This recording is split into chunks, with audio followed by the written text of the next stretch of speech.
Welcome to Revenge Was Peace. Don't forget to subscribe and leave your comment. I gave up everything so he could have a childhood. He gave up on me the second I needed him. I was 19 when our mom left. No note, no warning. Just one afternoon, she didn't come home from her shift and she never did again. My brother, Jake, was 7. He was sitting at the kitchen table, eating cereal out of a mug because all the bowls were still in the sink. He didn't ask where she went. He just said, "Will she be back before my bedtime?" I told him yes. That was the first of many lies I'd tell to keep him from breaking. After that, it was just us. No father in the picture. No extended family willing to step in. Just me, a broke college dropout, and a kid with a backpack too big for his back. I got a job waiting tables. Then another. I moved us into a one-bedroom apartment with mold in the corners and windows that whined every time the wind picked up. He got the bedroom. I slept on the couch. And every night, I packed his lunch and laid out his clothes and kissed his forehead and promised him that it was all going to be okay. He grew up thinking I was his big sister, but I was also his mom, his therapist, his coach, his tutor, his emergency contact. He never really knew how much I sacrificed, and I never told him. Because that's what you do when you love someone like they're your own. You give, and you give, and you give, until one day, you need something back. And when that day came, he looked me in the eyes and said, "You're not my real parent. I don't owe you anything. But we're not there yet. We're still in the part where I believed we'd always have each other. The part where I was proud of the man he was becoming. The part where I clapped the loudest at his graduation. Paid for his textbooks with money I didn't have. Told him, I'll always have your back. No matter what." I didn't know then that my loyalty was one-sided. That the moment I needed him, truly needed him, he'd disappear faster than the woman who gave birth to us. I kept telling him not to worry. Even when I was behind on rent and the fridge was empty. I lost my job on a Monday. The restaurant I worked at shut down without warning. A sign on the door. No final paycheck. No explanation. Jake had just started his final semester of college. I didn't tell him at first. I didn't want to distract him. Didn't want him to worry. Didn't want him to feel like the weight I'd been carrying all these years was finally slipping. But the bills didn't care about my pride. And when I couldn't make rent 2 months in a row, I swallowed it. Picked up the phone. Called him. He answered with that same upbeat voice he always had when he was busy. "Hey, can I call you back? I'm in the middle of something." I hesitated. "Jake, I need help."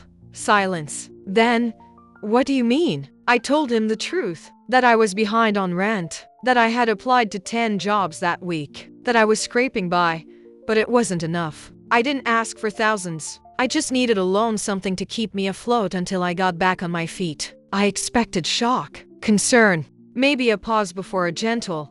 Of course, what I got instead was this. "Wait, you're asking me for money?" As if I were a stranger. As if he hadn't eaten dinners I skipped so he could have seconds. As if I hadn't paid every one of his bills for a decade without a word. I kept my voice calm. "Just for a month or 2. I'll pay you back."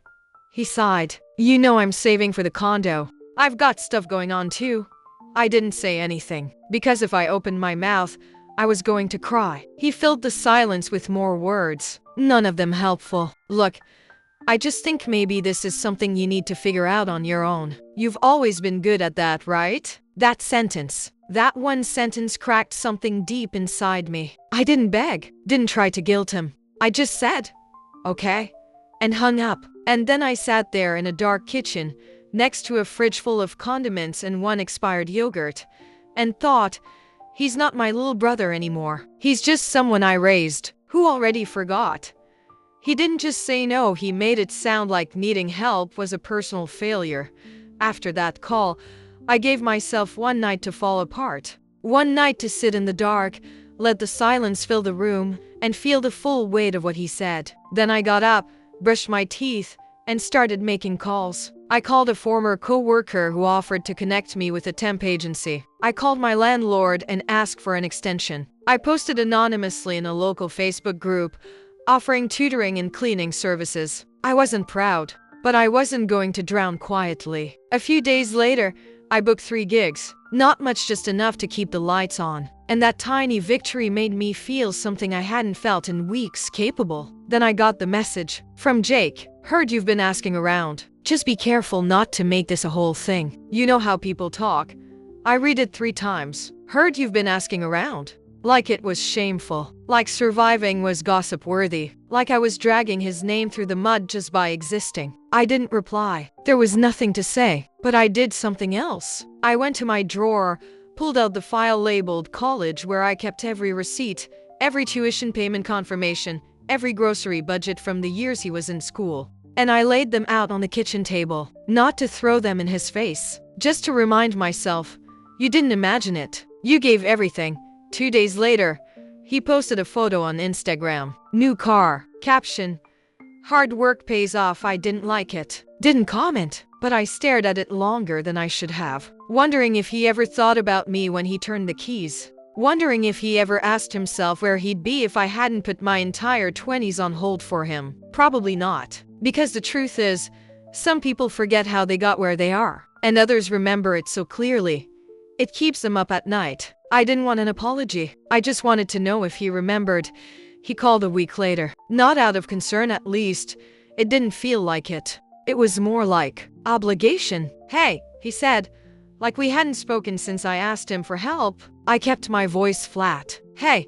He talked about nothing for a few minutes. Traffic, his new car, work drama. Then he said, so, I heard from Aunt Joe you've been in kind of a rough spot. I blinked. Aunt Joe, the same aunt who refused to take us in after Mom left. The one who said she was too old to raise kids, but just fine with giving advice no one asked for. Yeah, I said simply. Lost my job. It happens. There was a pause. Then, you should have told me it was that bad. I laughed. Couldn't help it. I did. You told me to handle it on my own. He got defensive. Okay. But you didn't say it was that serious. I finally snapped. I raised you, Jake. I gave up everything for you. I didn't ask for your help because I'm weak. I asked because I thought just maybe I could lean on you the way you leaned on me for years. Silence. Then he said the words that would stay with me forever. You chose to do that. I never asked you to. I don't remember what I said after that. Maybe nothing. Maybe I just hung up. But inside me, something shattered and something stronger started to take its place. I stopped crying after that call. Stopped replaying it in my head. Stopped wondering if I could have explained myself better. Because you can't explain loyalty to someone who's never had to offer it. That was the last real conversation we had. He texted a few times after small talk, links to articles, memes. But I didn't answer, not because I was angry, but because I was done filling a space in his life he no longer saw as valuable. He stopped checking in, and I stopped needing him to. 3 months later, I was working again. 2 jobs, not glamorous, not easy, but mine. I moved into a smaller apartment with light that came in at just the right angle in the mornings. It smelled like freedom and cheap coffee, and for the first time in years, I had no one to take care of but myself. I didn't know what to do with that at first, but it got easier. One morning, I got a letter. Not from him. From a former client I used to tutor when I needed side income, a girl who had trouble reading, whose parents gave up on her halfway through middle school. She was graduating. She wrote, "You're the first person who made me feel like I wasn't stupid. I'm going to college next fall. Thought you'd want to know." I sat at the table and cried, not from sadness, but from the quiet joy of knowing my love hadn't been wasted. That same week, Jake posted a photo. New condo. Big smile. Caption: built this life on my own terms. I didn't like the post. Didn't send a congrats. Didn't feel anything really. Except maybe a distant ache, like watching someone you used to know walking down a road you no longer want to follow. I got offered a better job soon after. Better hours. Steady income. A sense of stability I hadn't felt in years. I bought myself a second-hand armchair. Not because I needed it, but because it looked like a place I could finally exhale. He doesn't know any of this. Not the new apartment. Not the job. Not the girl who sent me a letter that made my year. And I've decided not to tell him. Because some updates aren't meant for people who stopped caring when you were at your lowest. Letting go wasn't loud. It was just, one day, I stopped reaching. There was no final fight. No dramatic goodbye. No blocked numbers or angry texts. Just distance. The kind that creeps in slowly and then, all at once, feels permanent. Sometimes people ask about him. They remember us as a duo, as the sister who stepped in, as the girl who sacrificed. They say things like, "But he was just a kid. He probably doesn't remember everything you did. You should talk to him." But I don't want to talk to someone who looked me in the eyes and said, "I never asked you to." Forgiveness doesn't require reconnection. I forgave him the moment I realized he wasn't capable of giving back what he never learned to value. And I forgave myself for taking so long to stop begging for crumbs. I still think of him. Sometimes I imagine he'll call, say something like, "I get it now." Maybe one day he will. But I'm not waiting for it, because I've built a life that no longer bends around his silence. I spend time with people who show up without being asked. I cook for myself not because I have to, but because I want to.